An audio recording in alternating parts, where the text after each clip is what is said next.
Sick Squirrel.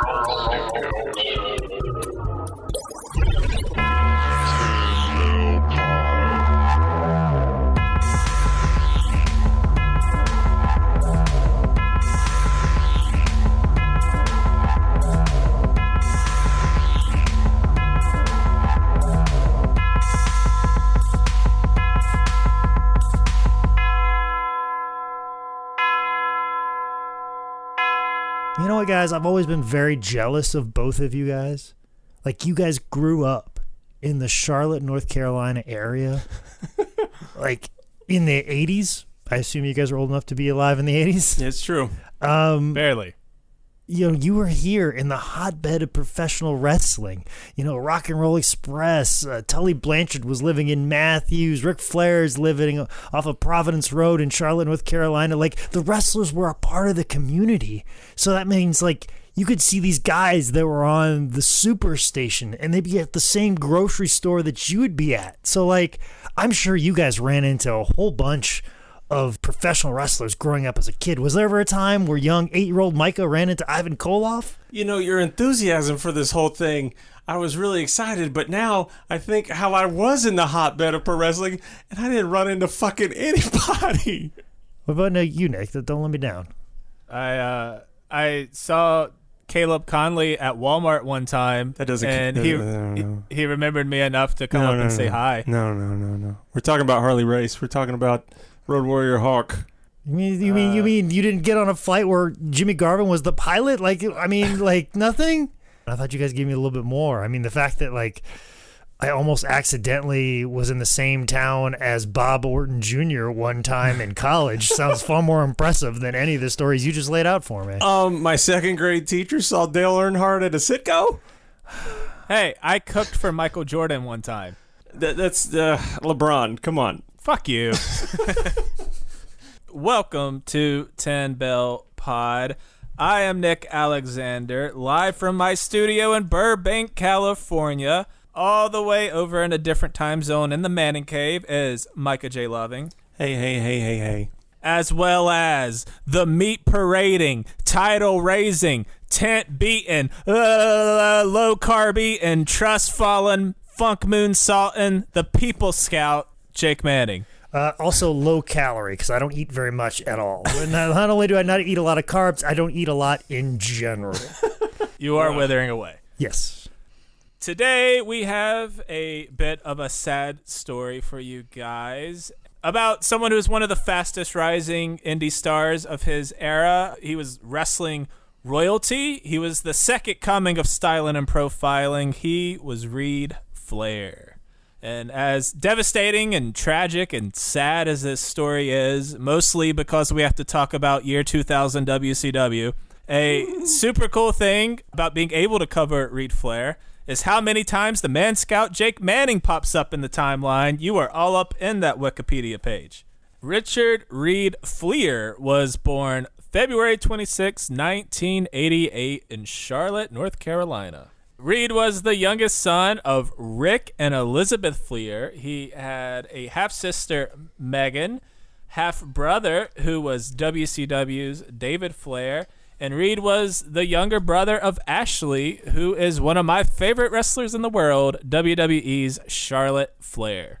There was no forcing Reid into the family business, as he grew up a huge fan of pro wrestling. He loved guys like Arn Anderson, Dean Malenko, Roddy Piper, with his favorite wrestler, of course, being his dad, the Nature Boy, Ric Flair. Don't you mean Uncle Arn, Uncle Roddy, and Dean Malenko?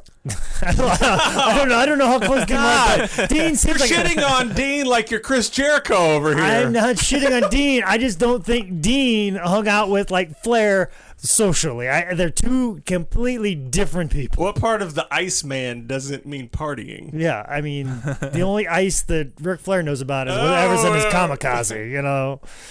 Also, when Reid was pointing out his favorite wrestlers, he brought up Lord Steven Regal, which I was like, motherfucker knows his stuff. Reid went to Providence High School in Charlotte, North Carolina, as did the NBA's Antoine Jameson.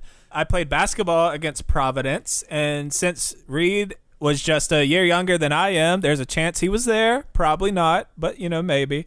Reid was a pretty badass amateur wrestler, so he ended up his high school career at Blair Academy in New Jersey, who has a legendary wrestling team winning 31 consecutive national prep titles from 1981 to 2012. And even back then, everybody wanted to beat Ric Flair's son. Yeah. I think he says 6 or 7 years old. Kids are slapping on the mat saying, beat Reid, beat Reid, beat Reid. Like he had a target on himself from the very beginning.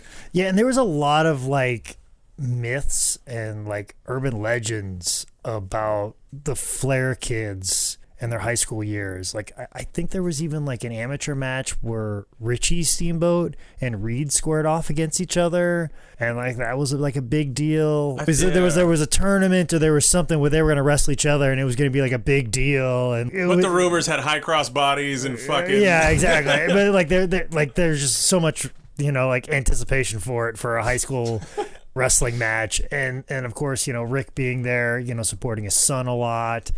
That's the thing too, is it's not like Reid was a basketball player and people are trying to dunk on him. Like, okay, what are you going to dunk on Ric Flair's son? Well, okay. That's not what he does. Yeah, it's not what he does. But like him being involved in wrestling when your dad's a professional wrestler, that's very tough to carry on your back at all moments in time. And that probably pushed him a considerable amount. But also too, another thing that was very legendary about the Flair kids in high school, and I hear this from time to time to people who are longtime natives of Charlotte and people that went to school here in high school, other than you guys, of course, obviously, is people were like, man, I knew Ashley in high school, or I knew Reid in high school, and we used to go over to their house for parties.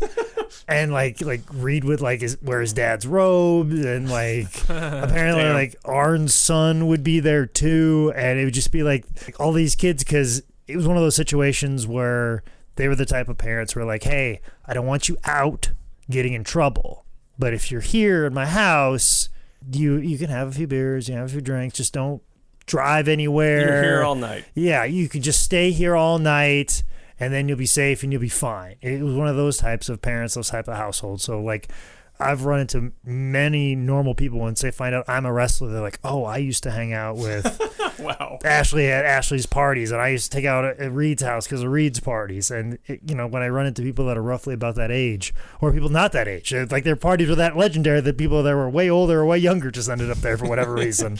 So that was always kind of like the legend. And sometimes every once in a while I'll bump into somebody like, yeah, I went to high school with them, or I went to a party over their house one time, that was super cool, and I got to meet Ric Flair. Imagine going over to see your friend Reid from high school, and Nature Boy opens up the door with a balloon tied to his dick. Reid wouldn't have to wait very long to fulfill his dream of being a pro wrestler, making his debut in WCW at the age of 10 years old, because they were giving out contracts to everyone. October 5th, 98, Eric Bischoff was cutting a promo saying some mean stuffs about Ric Flair. Specifically called him a coward for not showing up that night. And then Eric was interrupted by Arn Anderson, whose mic was not wired into the live feed because WCW. Arn said that a Flair was there, and then walked in just a wee tot of a Flair, Reid, in an amateur wrestling singlet, rocking that sweet, sweet 90s bowl cut. Which Bobby Heenan showed no shame by even calling him out, saying, look at the Mo Howard hairdo. Reid and Eric exchanged some words with Arn monitoring the situation. Before Reid took Eric down twice, he does some Ric Flair taunts and gets a big pop from the crowd. Those takedowns are pretty fucking good. I've watched enough UFC bullshit and listened to Joe Rogan enough. Those are good damn... He gets a single leg, and then he gets a double leg, and he smashes the fuck out of it down into the mat. So they go to commercial, and when they come back, Eric is bitching and moaning in the ring. When Papa Flair's music hits, he comes down to the ring. That brings out the NWO, who is cleared out by the Four Horsemen, with Reid tagging along. David Flair hops in from the crowd, and minus Chris Benoit being there, it's a very nice, touching Flair family moment. Can we also exclude Mongo just on principle? Yes. No, fuck you, Mongo.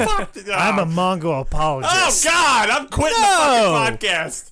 Yeah, that's Jesus. too as much. a presence, as a character, as a person, As a Mongo man is all who that. need- I'm just saying, you want a great wrestler. But sometimes you don't have to be. I guess it's there's certain actors they stand there and they draw attention. Yeah, and Mongo didn't draw attention, but he stood there. No, he fucking drew attention to fucking 14-year-old Jake Manning. I'll tell you that much. It's when he tried to do take tilt-a-whirl head scissors and other stuff. That's where he needed to. That's when I'd at least say, "Hey, fuckers, he's trying it. You keep a punch and kick, Mongo's gonna be all right."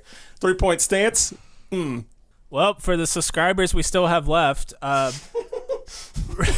Reid would be back in the WCW ring on May 31st, 2000 on an episode of WCW Thunder in Boise, Idaho for a swerve, bro. First time he shows up, 10 years old. 2 years later, bro, comes back. Check this, 12 years old. People aren't going to see it coming. I don't like how well you're doing the impersonation. So early in the night, Ric Flair comes out with Reid and his wife Beth to cut a promo. This brings out Russo and his R&B security team. Russo has David Flair with him, who had just the night before turned on Ric Flair at the Great American Bash. Rick calls Russo a mark and a chicken shit with no balls, which popped the crowd and Nick Alexander. They eventually get to a challenge, David and Vince versus Rick and Reid. Later, they'd have the actual match. Part of it was Rick promising to stay out of the ring for just 3 minutes. So Reid locks up with Vince Russo, also hitting him with some double leg and single legs. And you watch it, I don't mean to harp on it, but just to give Reid lots of fucking props at such a young age. It is a work, but when he does them, you realize that he could get them in a shoot. Yeah, and I remember from Ric Flair's shoot interview that we did at High Spots, he talks very highly of Russo and Bischoff for treating his family so well. This is ridiculous and silly, but he's like, weird to hear. He's just like, you know what? Vince Russo and Bischoff, they treated my family with the utmost of respect, and when they used them on the show, they were nice, they were respectful, and they were willing to do whatever they needed to do, and did their utmost to make them look as good as possible. So this whole thing ends when David puts Reid in the figure 4, and while he's in the figure 4, Vince Russo pins him for the 3 count. Reid would be back one more time, June 12th, 2000, for the iconic rematch, Reid-Rick, Russo-Dave 2, Judgment Day. A good benchmark for how stressful WCW was to run is we just saw Bischoff in 98, jet black hair, looking like Rob Lowe in Wayne's World. 2 years later, he's cutting a promo completely gray.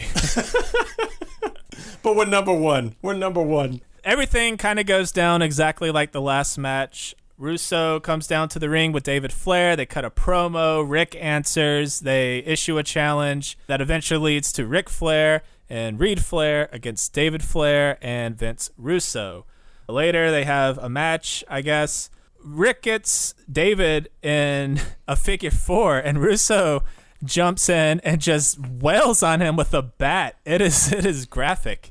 As Rick gets beat down, Reid selling and screaming of when he is taking all the punishment is fucking good, man. Reid is in the moment. He means it. You can feel his heart. I get he's a hell of a little actor, even in just such a young age. Eventually, the entire Flair family gets into the ring. You get to see a young Ashley. Russo tries to hit Rick with this gimmicked Statue of Liberty, where the bottom just crumbles, kinda, and it makes like a big dust explosion. But Russo grabbed the fucking statue from the bottom, so it just disintegrates in his hand.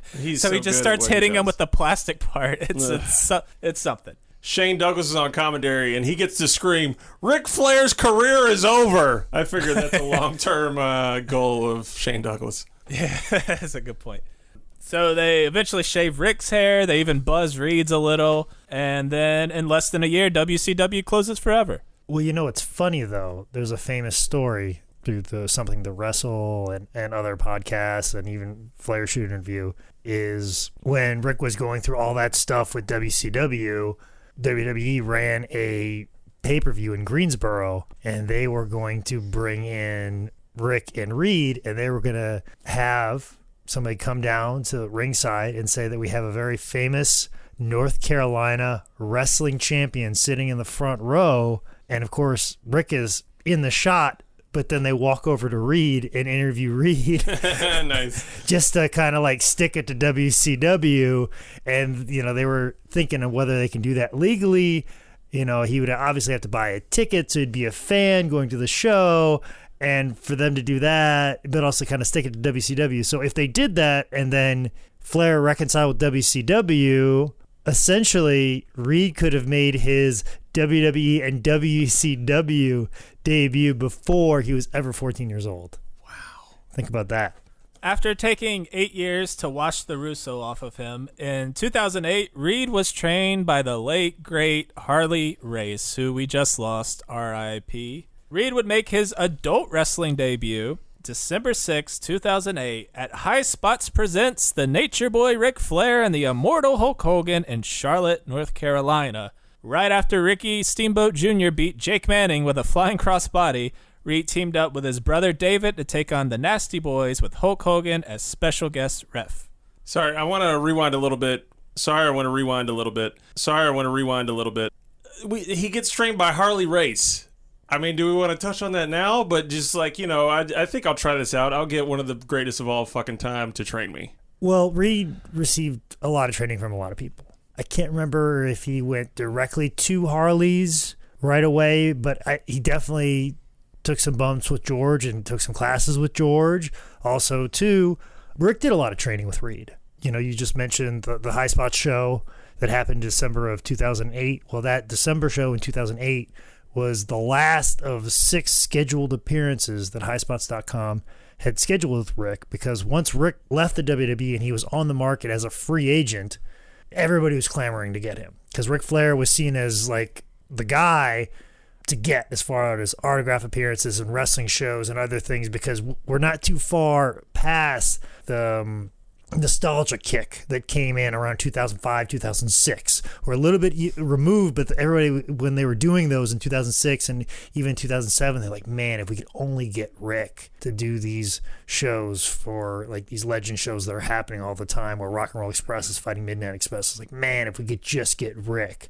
Well, when Rick became available, everybody was clamoring to get him. And, of course, RF was trying to get the shoot interview. All these other companies were trying to get the shoot interviews and all these other things. But with a unique thing that High Spots was able to do is we were able to wrap in this big package deal where we could give Rick a larger dollar amount, which is much more attractive, but it included 6 appearances. It included a deal that we get to license and make a shirt of him. We also get autographs. We also get to film the shoot interview and some more autograph pieces as well. Damn. So it was a pretty penny, but everybody was... we can't get a ballpark number out of 6 you? figures. 6 figures, yeah. I believe it was 6 figures, but everybody thinks we paid 6 figures for the shoot interview. That's not the case. We paid for all of that. And also, too, some of those appearances we licensed out to other people, because we knew what the value was of the shoot interview, the value of these T-shirts, the value of the autographs. So we priced the appearances roughly a little less to what his normal appearance fee is, and then we had some people pay us. So some of those appearances were done through CWA out of Orangeburg in Columbia, and also VCW out of Virginia. Well, I mean, Rick is Rick. How do you base a price on anything that you don't... I mean... Who do you base a price on when you're dealing with Rick? Because his appearance fee, like he had appearances fees, and but like the licensing. I mean, it was just like, hey, we want to put your likeness on a shirt, and this is the shirt we're going to use, and all that stuff. And it's obviously his likeness, so let us do this. Gotcha. So like the value of that was be a little less, so that was like kind of gravy as well. And we sold those at all of the appearances. Now the ones that we did ourselves, we did one in Jacksonville, North Carolina, which drew several hundred people, but not 1,000. And that was one of the first ones, and that should have drawn 1,000. Yeah. We also did one in Raleigh, North Carolina, that only drew 300 people. I mean, this is still during a day where we're putting up posters in gas stations. Right. This is before Facebook is a real thing. I think MySpace is still kicking around, but like the idea of like social media, Twitter, Facebook ads, YouTube is still very, very new to a lot of things. Like it's not as prominent as it is today. It's door to door still. Yeah, it was still very door to door, very much getting local sponsors, getting local businesses, even local newspapers were required. Radio was used in a lot of these, and obviously it was culminating in an appearance here in Charlotte. Now, like I said, everybody's kind of met Rick through the years, and not all those memories of Rick are quite as favorable. If you remember the show that they had in December was at Vance High School. there was talk of getting Providence High School, which is where Reid went to school. They would not allow the show to happen there because apparently Rick promised the wrestling team that he would pay for the wrestling mats. They went ahead and ordered them. They hand Rick the bill, and he goes, I'm not paying that. So they're like, oh, yeah, we're not going to give you the gym for free. Wow. But Advanced High School was willing to do that because they're going to get a good deal on concessions. Huh. And during that time, Hulk Hogan was going through a divorce. Hulk Hogan and Ric Flair were talking a lot, because they're both like upper tier guys that are free from Vince McMahon's control.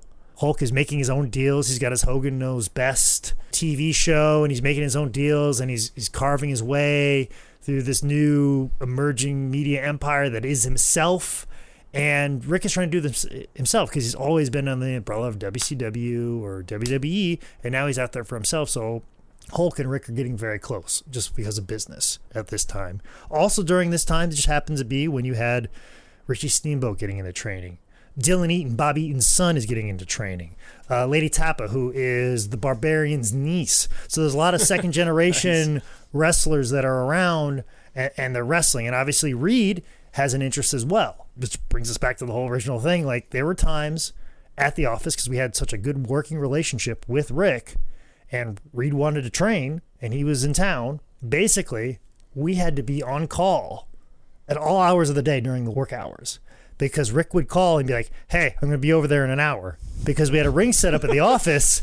So all of us would have to stop working just so we could train Reid. Wow. So there were days where I would have, Rick would place that call in, I would hurry up and get my wrestling gear on with my boots, and I'd be ready to train, and I'd just be sitting there editing at the editing bay, waiting for Rick to show up, and then Rick would show up, we'd stretch a little bit, and we'd wrestle for an hour. But he'd say he'd be there at 2, and then sometimes it'd end up be 4. Sometimes he'd say he'd be there in an hour, wouldn't show up at all. Sometimes he said he would show, so they were like, it was very hit or miss, but some days it was there, and I'll tell you what, the days that Rick was there, they were incredible. Yeah. Like, Ric Flair is an amazing trainer. He is incredible. He is able to transfer the knowledge that he has to people. He may not have the patience to build somebody up from day one, step one, but there were things that he says that I still say to students every single day. And one of the first things that I do at the beginning of the class is something that we used to do at the beginning of every training session with Rick.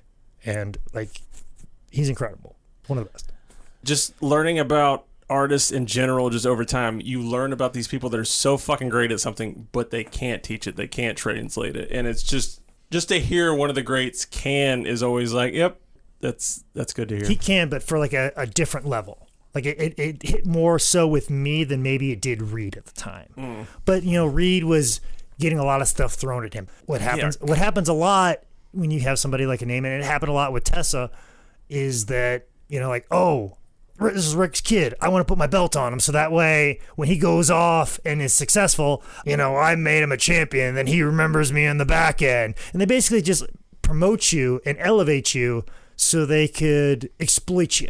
That's what a lot of people were looking to do, and Rick was trying to protect that as much as possible. And a lot of people wanted to book, Richie Steamboat versus Reid. And those guys sat down together we don't want to do that until we're ready and our matches can be up to the level of our fathers, or at least competitive, or not embarrass the legacy of our fathers, but also to make some money off of it. Yeah, it makes sense. Because everybody's just trying to exploit that as much as possible. And I think that's something I learned a lot with Reid and Richie. People were just they would want to put their belt on them or book them on the show or put them in their main event and exploit them right away when they weren't ready for it, and just use them up. And then just so they could say, oh, I did this where I was nice to you then. And, we always were trying to pull them back, keep them safe. Remember that this person's been wrestling for a year. Remember they've been wrestling for 6 months, and kind of rein them in and put them in that perspective, as opposed to you're the son of one of the greatest professional wrestlers of all time. And Reid even touches on that on the short little interviews. We'll get into it more, but he wanted to make it a point that he wants to build up. He doesn't want the immediate shit. He wants to learn it by the ropes. And when it came time for the December show, tickets were a little bit slow. I'm not going to lie. I don't understand. Ric Flair, Hulk Hogan. But then we didn't announce Hulk Hogan yet. Oh. They were slow. But still. And then Rick's like, well, we've done multiple of these, So Rick was talking to Hulk, and Hulk wanted to come in because, like I said, he's going through a divorce. He just wanted to be around wrestlers. I want to get out. Pretty much. That's pretty much what he did. So, like, you want to have Hulk Hogan at your show? And we did, and we put him all over the TV commercial. We ran it during Raw for 2 or 3 weeks. Wow. And we promoted as much as possible. But then we were all worried, what if Hulk Hogan shows up and he goes, where's some of that cheese, brother? And this is December. December is very close to Christmas bonus time at High Spots. So I'm afraid Hulk Hogan's going to walk off in red and yellow with my Christmas bonus. But luckily, Hulk Hogan, cool as shit. Yeah. Amen. Yeah, cool as fucking shit. He showed up, and all he wanted was Miller Lite in the fucking locker room of a high school gym, which we made happen. He ref, took pictures with everybody. I'll never forget, like, I had to work the merch table at the front basically right up until the show started, which was fine. I was like second to last or semi-main or whatever. I was later in the show, and me and Richie had kind of already gone over what we were going to do anyways. And I get to the back, and Hulk Hogan's in the locker room, and I'm in the same locker room as Hulk Hogan. And I'm just getting changed and whatever, and I'm trying to stay out of everybody's way. And Hulk Hogan walks over to me. I'm like, what did I do? And he walks over to me. He goes, what's going on, brother? My name's Terry. And I'm like, holy shit. I thought he was going to come over and yell at me. What he did when he was walking over, he just saw another wrestler, somebody he didn't see. He just wanted to go over and introduce himself to another fellow professional wrestler. That's why fucking Hulk Hogan is cool as shit. At the end of the night, Michael had an envelope of a dollar amount that's definitely not worth what it would cost to bring in Hulk Hogan, but it was almost like a thank you. Yeah. And so at the end of the night, everybody was all out of the bar, some restaurant or whatever. And my boss was like, hey, Hulk, we did advertise you and use you on the show. I just want to give this to you as a thank you. And Hulk's like, no, brother, keep it. Just make sure you pay for my bar tab tonight. Fuck. Wow. That's why fucking Hulk Hogan is cool as shit, guys. I really didn't expect that swerve. Oh, yeah. Fucking. That turn in the story. I thought, I don't know what I thought, but it wasn't Hulk rejecting money. No, fucking Hulk's a good fucking dude.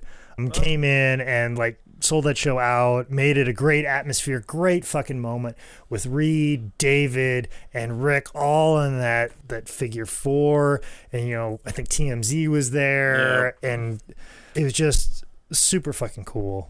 I actually got to go to this show, and it was right after UNCC. I think I might have just graduated from stupid UNCC, which for anybody listening, don't get a 4-year degree. It's fucking pointless. I'm doing a podcast right now. I went there with my best friend Mitch, who I mentioned before, and my roommate Casey, and it was one of those surreal moments like Ric Flair, Hulk Hogan, Jimmy Hart, Nasty Boys, because those names still all meant something too, and then Reid and David debuting with Rick as their manager. I mean, it was like, is this fucking real? We got there. I remember walking by George South and even getting goosebumps off that. I remember walking by Rick as he was doing it. I was like, hey, Rick. And he shook my fucking hand. And that was me kind of half drunk going to the bathroom and then going back to my roommates. So when I got up there, I was just marking. I was like, I just fucking shook Ric Flair's hand. Do you want to touch my hand? Because I just fucking shook Ric Flair.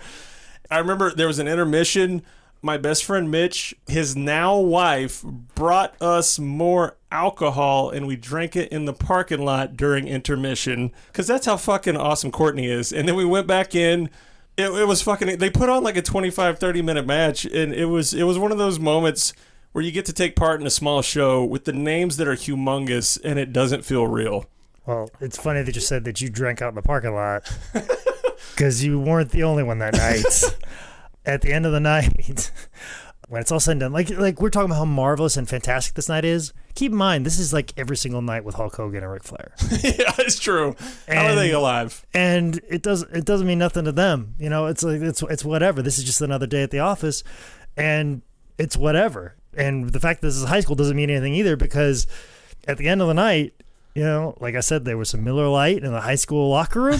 Yeah, it says it per all. request, Hulk Hogan and athletic directors didn't seem to mind, but Ric Flair didn't seem to care when he walked out of the high school with an open beer, walked past a police officer, got in his car, and drove away and waved goodbye to the officer. I can only imagine, with the hand that had the beer in it, and then drove off. And the police officer that saw all this go down just looked over and said, Oh, Nature Boy.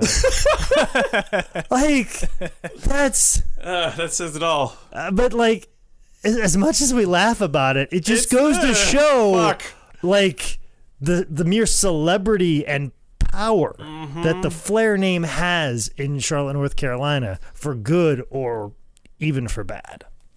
Your match with Ricky Steamboat Jr. is really fucking good. Rewatching it 2 weeks ago, I was like, man, it's intense and stiff, and I thought Ricky died on that one dive. But a weird thing that me and my best friend Mitch had is the referee, Jonathan Hall. We got to that thing where we would cheer for Jonathan before the shows because we were just smart mark assholes, but he was legitimately so fucking good, we called ourselves the Hallmarks. We would cheer for ourselves, and enough shows Jonathan would like point us out, but Jonathan refed your fucking match for you and Ricky.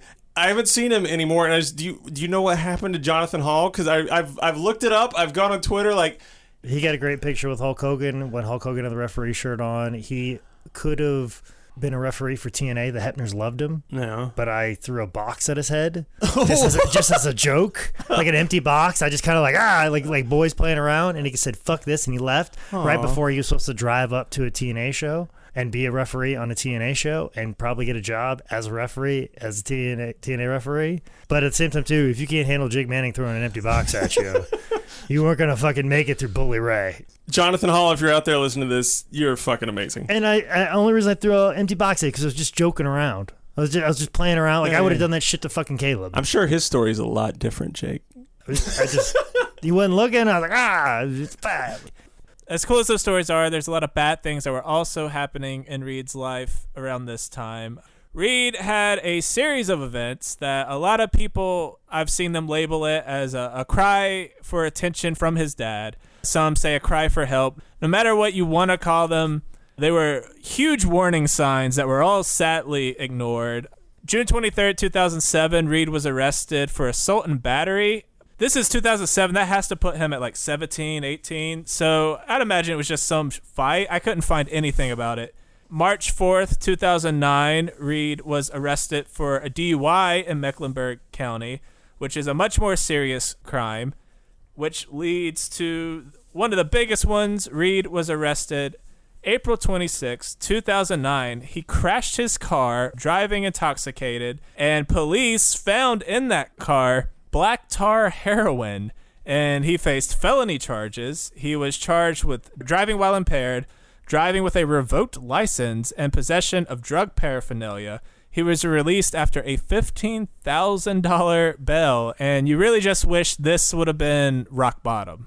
Well, and I remember this time too because I knew him about the time, before the DUI and then during the time of DUI, and, me being a guy that was notorious for probably having a few too many beers. I was like, okay, well, you just happened to get caught and this is happening. Maybe I need to also take an examination of my, drinking habits as well. But then when he has an incident where black tar heroin is found, that's very serious. And these things came up at a very crucial time in Reid's career and could have changed a lot of things for the Flair family. Better or even for worse, I don't know. The time that this arrest in April happened, it had already been kind of discussed because at the show in December in 2008, I had that really good match with Richie Steamboat. And after that show happened, a lot of people were talking about, how good Richie looked and like, oh, Richie could be just as good as his dad. But obviously, Reid was just a couple months behind Richie, and he still needed some more time to develop. And Rick was like, why hasn't my son developed that far? But they just started at different times. Like Reid's going to get there eventually, and Reid had a lot of bookings coming up with Northeast Wrestling and a lot of opportunities to wrestle me. And a lot of times it ended up that way because like Rick told Michael Bakikio, the owner of High Spots, he was like, why can't you do for Reid what you guys did for Richie? And Michael's like, well, I mean, Richie's here every Tuesday training with George South. If Reid wants to come every Tuesday and train with George and get more ring time, he'll get better. And, we can take him out on the road because, like, I would always go out of my way to get Richie to, like, hey, come on, get in the car with me. And then I was kind of known as a guy that, made Richie look good. Like I remember that's how I first got in with Northeast Wrestling, was because Richie Steamboat needed an opponent, and I wrestled him over a weekend and had some good matches. And I did the same for Reid as well. And, started to be really good friends with Reid and had some chemistry with him all the times that Rick would be coming in and training with us. And at that time, like I said, Rick was becoming really close friends with Hulk Hogan, and Hogan Knows Best was a big show, and they were developing a Ric Flair version of Hogan's Knows Best. I think the name batted around was Flair's Family. I've heard a different name, but they were going to do a reality show with Ric Flair, because obviously this Hulk Hogan reality show was successful. Ric Flair is going to be just as successful, and they're going to have the family and film everybody. And it was going to start with Reid wrestling in Florida, and I was going to be his opponent. And Rick pulled me aside and told me this, and he wanted me and Reid to go over the spots and how this match was going to go. And me and Reid were, getting our chemistry down, and we were going to wrestle this match in Florida, and Brooke Hogan was going to just happen to be there. And then, Reid was going to hit on Brooke, and then the two fathers were going to go at it. It was going to be all set up reality shows are. But that was going to be the thing that kind of spun off into a thing. And I remember clearing my calendar because, Rick was very vague about it. He goes, I want you to come down to Miami with me. We're going to have a good time. We're going to be there for about a week. We're going to film some stuff, and you're going to wrestle. Okay? And you bought a speedboat. That would have been one piece of information too much. He didn't discuss anything more than what he just said. So I was like, okay, well, I guess I'm going to Florida. I'm wrestling, and he was going to tell me in 2 weeks. And I'm like, okay, great. Well, I don't have any flight info. I'll just wait around for it. And all this was supposed to happen, and I'm like, I don't hear anything back. And then I started hearing about this, and for a while I kind of felt like maybe Rick is bullshitting me.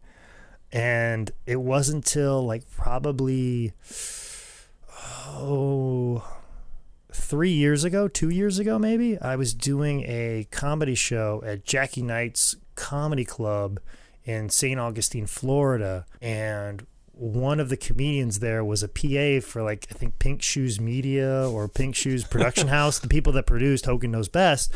And he recognized me from some of the early footage that they recorded while we were training with Reid. And he goes, man, we had such high hopes for that show because Hogan Knows Best was going to be good, but with Rick, oh man, that was going to be even better.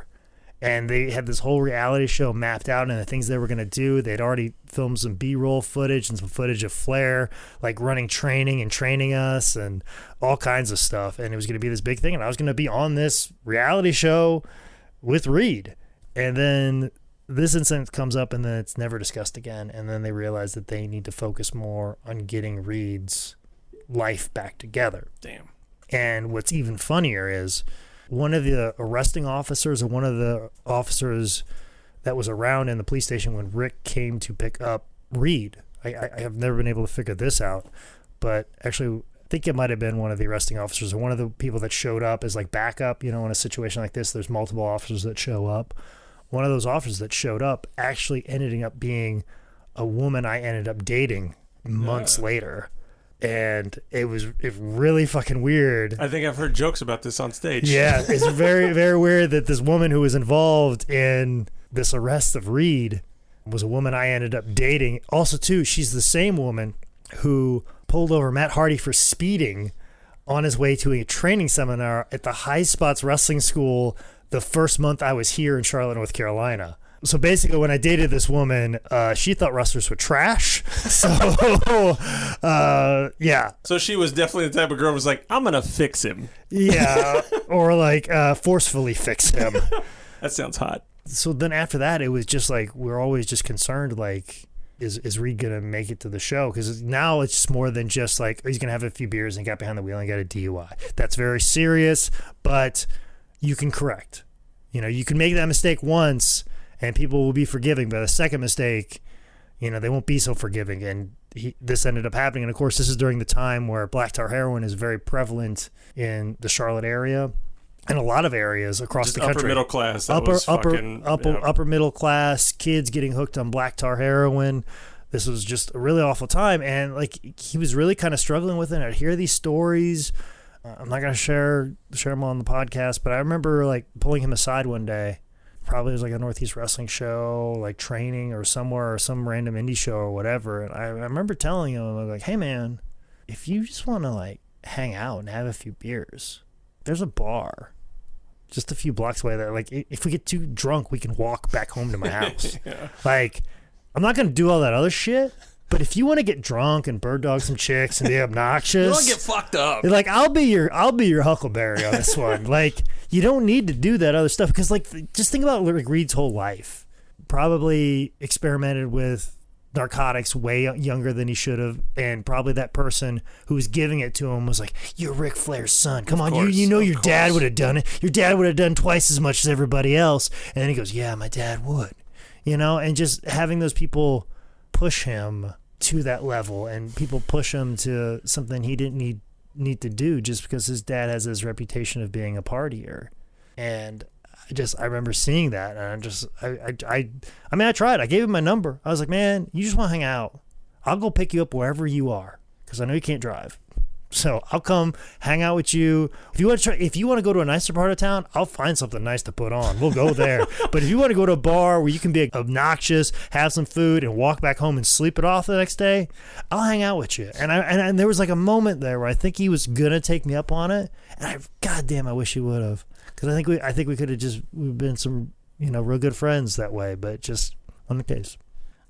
That's what throws me off. Like, Rick is known as a partier, but it's been primarily drinking, right? I mean, like, I never heard hardcore drug use. Maybe I missed the fucking stories, but I mean... Well, you look at some of those promos, they're like, oh, he's okay, cocaine. Cocaine. Yeah, I'm saying, like... But, I mean, as bad as cocaine is, heroin is... the fucking top of the top. But if everybody in a party community is taking black tar heroin, you're right. And they're like, come on, you want to party, right? No. And it's just a matter of circumstances. But like I remember so many times, like Rick would, be sending Reid off to rehab, and there'd always be this stint of like something would happen, and then I think something happened where it like affected his leg.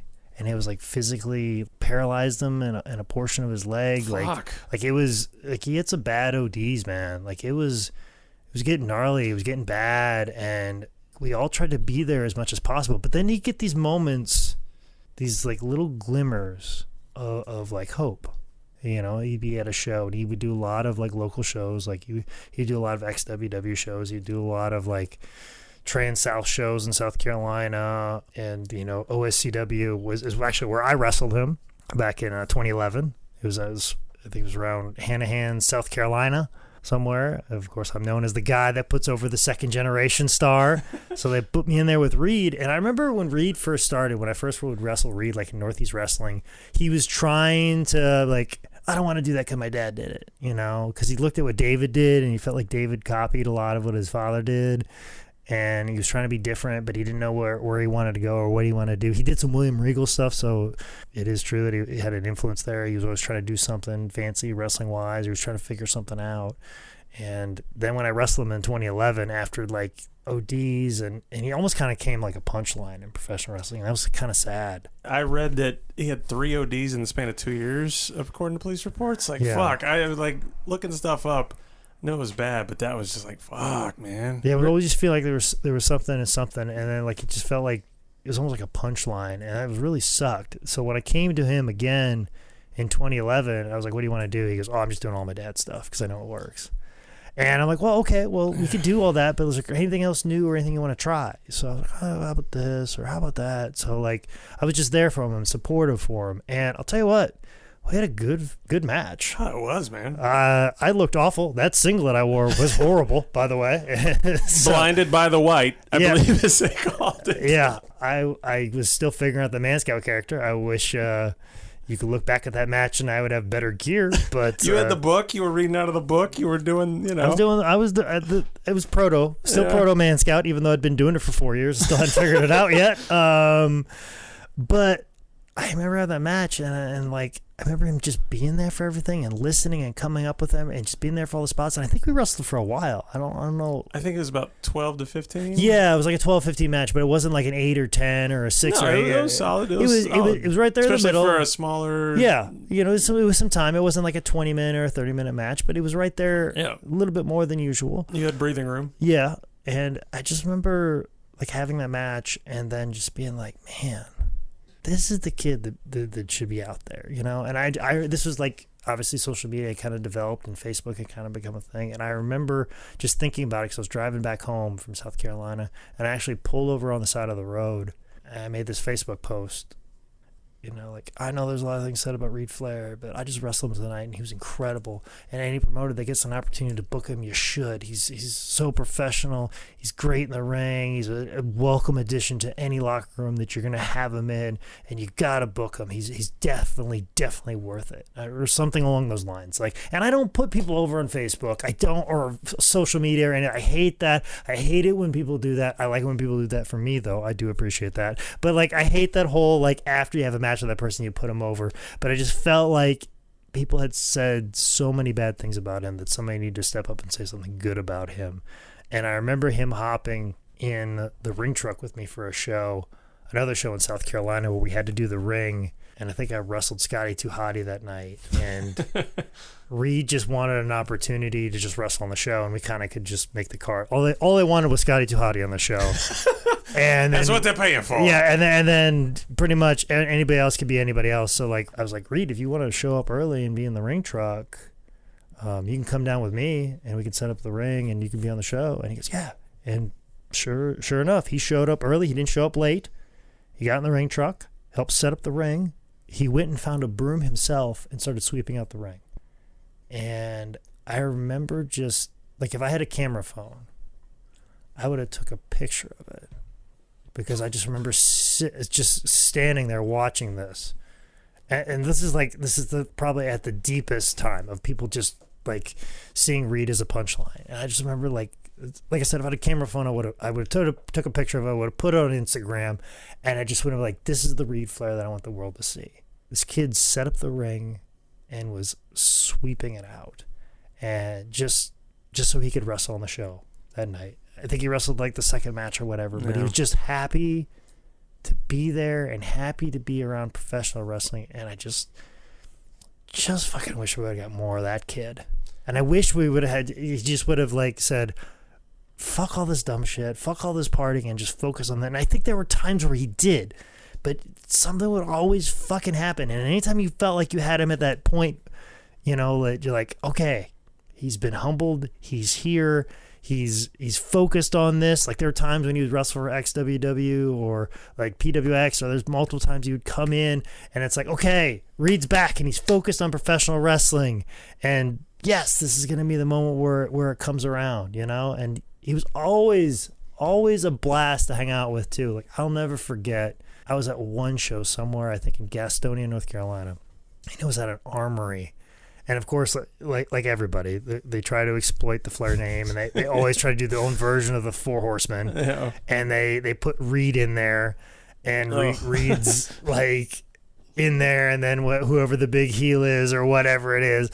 And he was doing that with somebody, and they were cutting a promo second or third on the show, and I was wrestling fourth or third or whatever. And he was like right before me. And of course he was a big heel, was part of this big promo, and like had to leave the ring, and be cool as shit. And I'll never forget like where we were changing and where the entrance was like this side room in an armory, and it was like these double doors. And he was the last one to come through the door, and he just kind of slammed the door like thinking he was like a real big cool guy.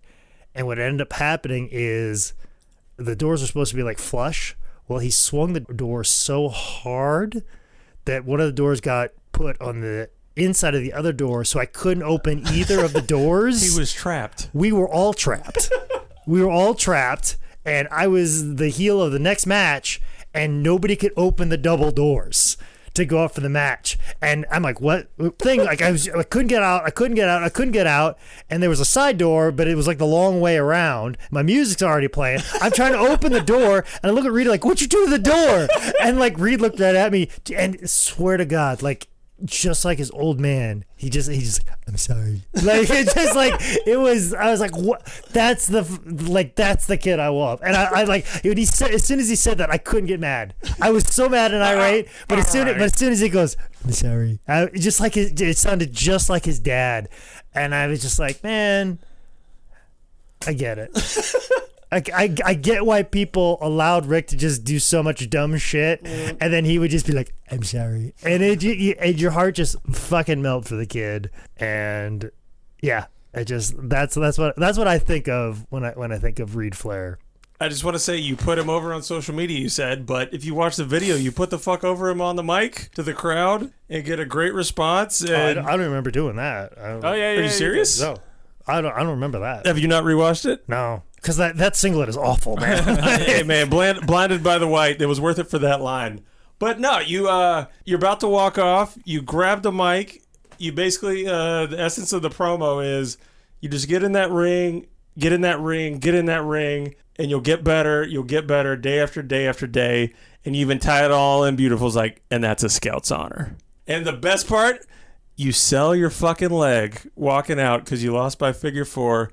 Cutting that great heartfelt promo where you chum up to the guy who beat you, and you're still my fucking leg. And I go back, dude. You can't hear it too good, but the bits you get, you can, if you focus, you put him over hard in that promo, man. So I went on YouTube and I typed in Reid Flair and I just watched every single little indie match I could. 9 minutes, 2 parts, every little bit. And I think the one to search out is Eric Adams versus Reid Flair. It was the best one that I saw. It was like back and forth. There's good little bits of psychology. Reid gets an advantage. Eric gets an advantage. It was the match that really gave me the idea, like, yeah, fuck. With the right tutelage and the commitment, Reid could have turned into something good. All right, so, that's Reid and his time in the American Indies, which is, I think that's something cool about Reid is that he could have just used the Flair name to get into the WWE developmental system. I think Rick was at TNA at the time, easily could have hopped on to TNA, but he wanted to do it. He wanted to wrestle the Indies, wrestle George South shows, wrestle Northeast Wrestling, and get experience and not go out there and just embarrass himself. And that led to, in late 2012, it was reported that Reid had started training with All Japan Wrestling. Reid would make his in-ring debut January 26, 2013, when he replaced his sick dad in a tag team match between Tatsumi Fujinami and Sanda with Keiji Moto and the replacement Reid. I think it's a good match. Both teams put each other in figure 4s with Rick just standing at ringside like, can you stop making my finisher look like shit? Reid hits a solid-ass double-A spine buster, and then the match ends with Sanda submitting Reid for the win. The one thing I like about his spine buster is you can see the wrestling pedigree in it, because when he does it, he really drives him in, and you can see the amateur when he really pile drives him into the fucking mat. You go to Japan, and you team with the fucking Great Muta against Tatsumi Fujinami. What the fuck, man? Like you don't get more at the top than that. Fuck. Reid would spend all of February and into March tagging in All Japan, and he'd even have his first All Japan singles match March 15th, tapping Yasufumi Nakakiro with the figure 4. Then sadly and unexpectedly, Reid Flair's last match ever would be March 17th, 2013, when he teamed up with Kinso, losing to Masanobu Fuchi and Asumu Nishimura after Reid got trapped in a surprise cradle. So we mentioned Reid's string of arrest earlier and how they were probably warning signs. This all leads to March 29th, 2013. Rick said that he and Reid were watching the NCAA tournament. Rick said that he could tell Reid was messed up, but, he'd been through this before. So he simply put Reid to bed in the Charlotte, North Carolina hotel they were at. Rick woke up to find that Reid was purple, which, again, was something that had actually happened before. So Rick called 911, an ambulance came, and Rick waited in the hallway while the EMTs worked like he had done before. Only this time, the paramedics stepped out into the hallway and said, quote, "He didn't make it, Rick." Reid's autopsy revealed that it was a drug overdose of heroin with traces of prescription tranquilizers. Richard Reid Flair was only 25 years old. Fuck. The last thing Reid ever tweeted, 2 shows in Maryland this weekend with Pops, good wrestling and even better times ahead. So final thoughts on Reid Flair. It's fucked up. I don't remember when he died. I remember the news. So going back and rehashing it all, it's just, it all came rushing back to me. Just him, and then those little tidbits about hearing in the news of the trouble he's going through, and everything forming, and then it was a big fucking mallet right into my head, like, oh, fuck. Everything is so brutal about it. Rick's 911 call, which I made myself listen to, which is terrible. You talk about Charlotte, what Charlotte has done now. I mean, God, Charlotte has multiple tattoos on her for him. It just, it breaks my heart to hear her talk about him and what he could have been. Even showing Reid's character, there's an interview on YouTube where a dude's interviewing him on, I think it's Big Time Sports, and the guy is talking about Jake's match. And the guy's like, oh, the guy said this, blah, blah, blah, the guy, blah, blah, blah. And Reid makes a point to say Jake Manning. He makes a point to point him out and to give that little name recognition and props that goes a long way even when it seems small. Charlotte had a great quote. She says, "I'm going to live for his dream for the both of us." I mean, she's already fucking done that. So there's probably not a lot I can say about Reid that is going to compare to what Jake has to say. You know, he's a great talent. Obviously, he was taken far too soon. It was cool to see a lot of things I'm familiar with. You know, he's from Charlotte. He went to Providence. Looking at his cage match and seeing Jake Manning, seeing Caleb Conley, seeing George South, John Schuyler, Cedric. Heroin has taken a lot of talent off this earth. But if you look at Mitch Hedberg or Jim Morrison, Belushi, Farley, Philip Seymour Hoffman, you know, like, as sad as their deaths were, at least they got to do it for a while. It makes Reid's even sadder because all the potential that was never realized. Part of me feels selfish to complain about missing wrestling angles when there's a 25-year-old that's dead, but there's just never an upside with heroin. You know, it wasn't that long ago that I lost a comedian that I knew personally. I would say we were friends. Is a guy I started out with in Charlotte. He moved to Florida. I did a show in Florida. He came out just to see me, you know, and then fast forward a year later, guy's dead of a heroin overdose. I don't know. There's no maintaining it or living with it. And I think if you or someone you know is like messing around with heroin, you have to be absolutely ruthless about getting help. This is super sad fucking story. And I don't know. Rest in peace. Yeah, it really is. It's a tragedy. I think about, you know, when people talk about, you know, the heroin epidemic and the opioids, and I knew somebody that succumbed to that. And it didn't have to be that way. It didn't have to be that way at all. He definitely should still be here today. And, you know, Michael talks about how, you know, Charlotte, you know, has several tattoos that remember and honor him. I got to see how close those two actually are because, you know, High Spots did a lot of business with Ric Flair, and it ended very poorly. So there was a very long period of time where just the mere mention of Ric Flair's name in the office of highspots.com made everybody irate. Not to spend too much time on that, but basically, Ric Flair put financial strain on the office, so much in fact that I couldn't cash my own paycheck for a while. And he was still able to drop a couple $1,000s on a dinner every Wednesday.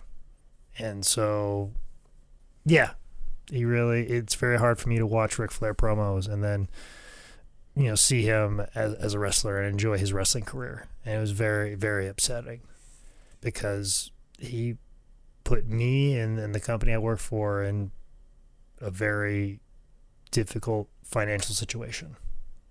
But my boss, Michael Bakikio, who takes a lot of criticism, was a bigger man when Ric Flair called up with no shame in his voice whatsoever and asked if one of his kids could use the wrestling ring for some training because Ashley was interested in wrestling. And so Rick came by and with no shame in his eye whatsoever, walked right into High Spots and was in the back and was teaching Ashley how to take bumps, and Reid was there, and Michael walks to the back, and Rick looks right at Michael and goes, "Oh, here we go again. I got another one that's interested."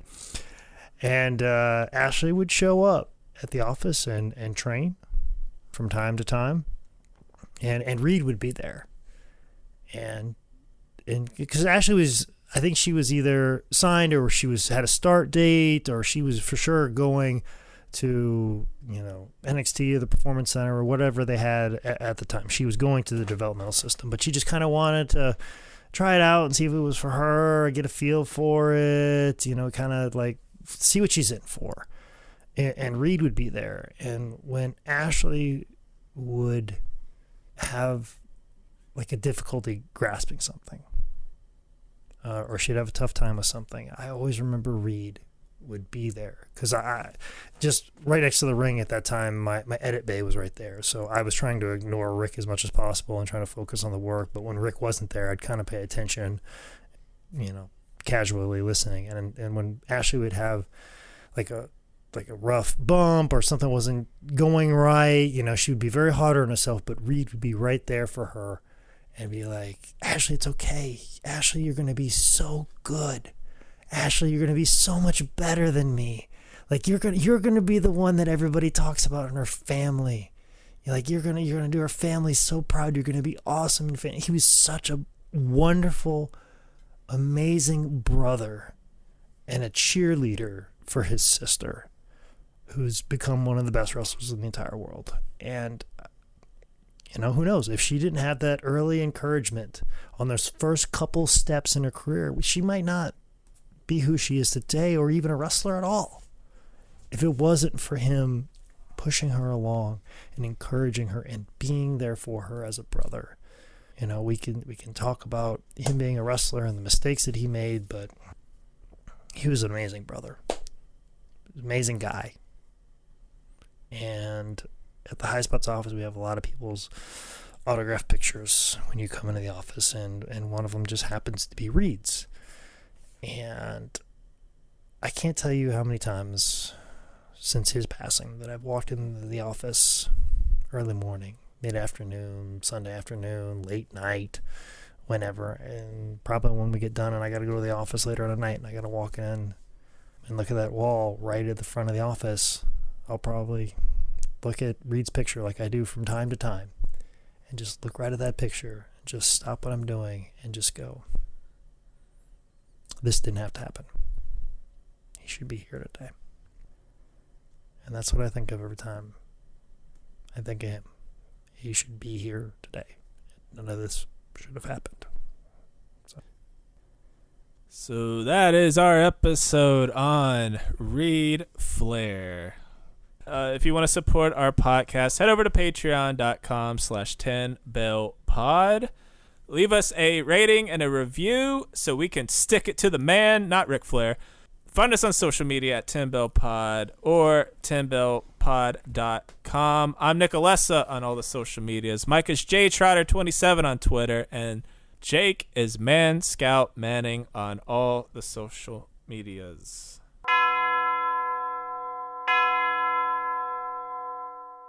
Hey everyone, thanks for listening to this episode of 10 Bell Pod. If you want to support the show, head over to patreon.com/10bellpod. There you can find bonus content, t-shirts, Man Scout Manning DVDs. You can even tell us who to cover in a future episode. That's patreon.com/10bellpod.